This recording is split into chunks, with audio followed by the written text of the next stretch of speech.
Om Tat Sat. Welcome to Gyan Bhakti channel from Swami Nikhilananda.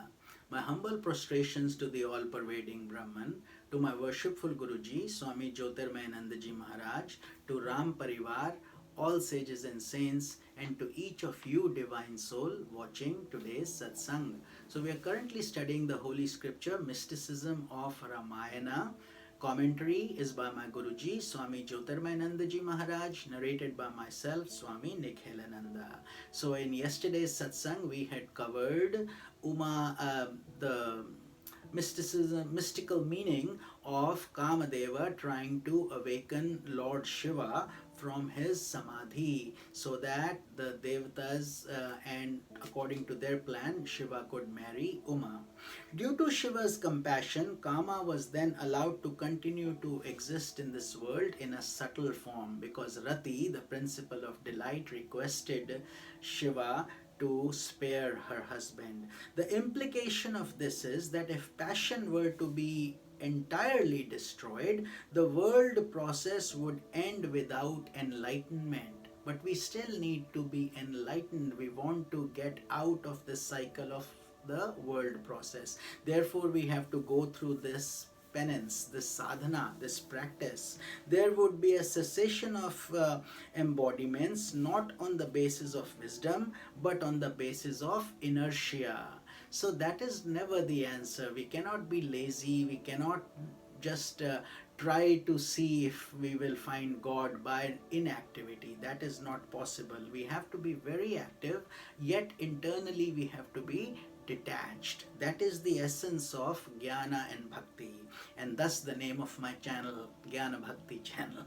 And this is not the plan of the cosmos. Cosmos wants us to be active. That is the essence of Srimad Bhagavad Gita also. The divine plan is to bring about termination of the world process through an individual's spiritual evolution and the resulting sublimation of karma through wisdom. So we have to learn how to give up that process without craving for it, and that is the journey that a spiritual aspirant is on.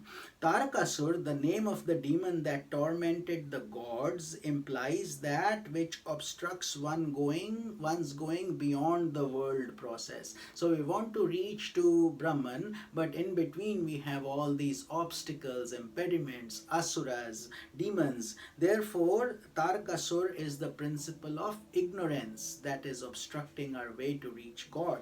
The son that would be born as a result of the mystical union of Shiva and Uma represents the power of intuitive wisdom, prajna.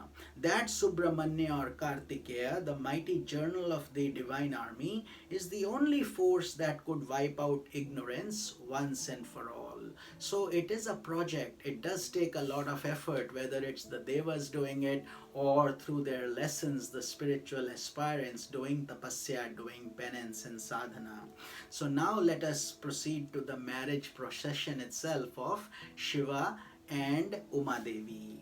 Now that Shiva and Uma were both prepared to marry, the seven sages met with King Himavant, and an auspicious moment for the wedding was ascertained according to the Vedas and various astrological conditions that were auspicious. All heavenly beings rejoiced as the festival preparations commenced in earnest.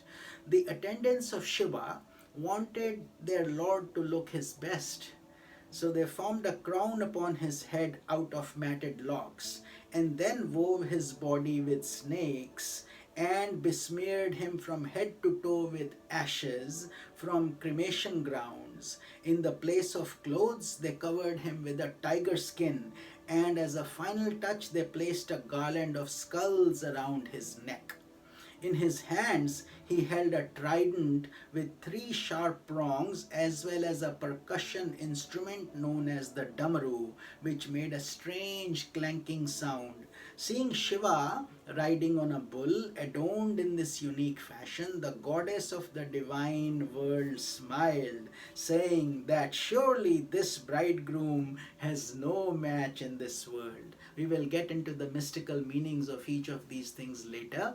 But what a wonderful way, and how different from everybody else is this groom, Lord Shiva. Along with Shiva were all his attendants, who came in a grotesque assortments of shapes and sizes. Some had no faces, some just had a lump for a face, some had many faces, some had no hands and feet, some had many hands and feet, some had many eyes, and some no eyes at all. All the ghosts, goblins, vampires, and other spirits of destruction gathered together with their gory adornments, riding on donkeys, dogs, hogs, pigs, jackals, wolves, vultures, and other peculiar vehicles. Who would ever imagine the strangeness of Shiva's party as the intoxicated attendants danced and sang with great delight? Seeing all this, even Shiva himself could not help but smile.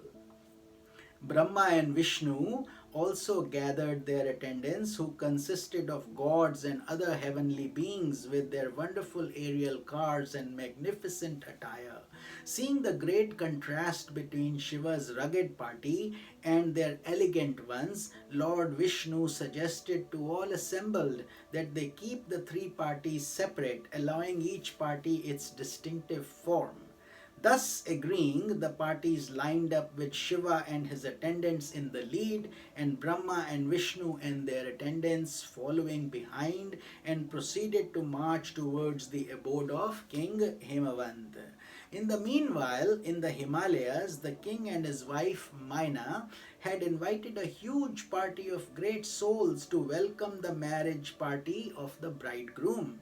They had arranged wonderful homes to receive their guests, and the entire capital city had been transformed into something so beautiful that even Brahmaji considered his creation insignificant before the glorious adornments of this great city. So they left no effort at all. They did everything possible.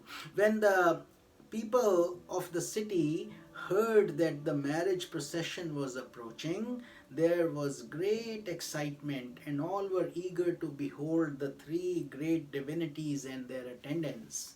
Decked in their finest attire, all the citizens rushed forward to welcome the visitors. As the members of the groom procession dispersed within the city, the welcoming party first saw Vishnu's and Brahma's parties, and they were dazzled by their celestial elegance. Surely everyone thought with their hearts leaping with joy and expectation that Shiva's party will be still more wonderful than these, because he is the groom. However, when their eyes alighted on Shiva's procession, the children of the city and many of the adult citizens, as well as their horses and elephants, became terrified, and they rushed away from the scene because it was so hideous looking, scary. However, due to the presence of some individuals of deeper understanding, more mature people, the marriage party was eventually welcomed and brought to the homes that had been provided for them.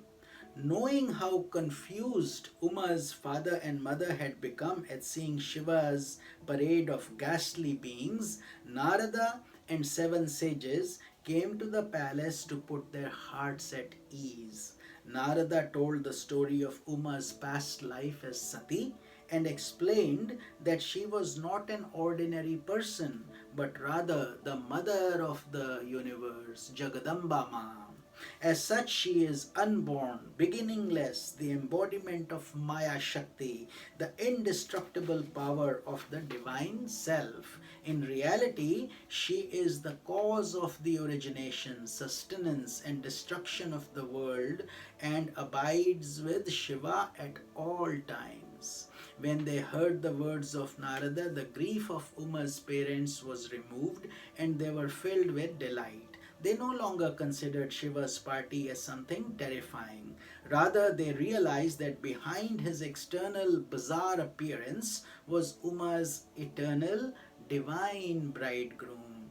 Thus all looked forward with great eagerness to begin the sacred marriage festivity. So we will cover this more in tomorrow's satsang. This is Swami Nikhilanand. Om Tat Sat.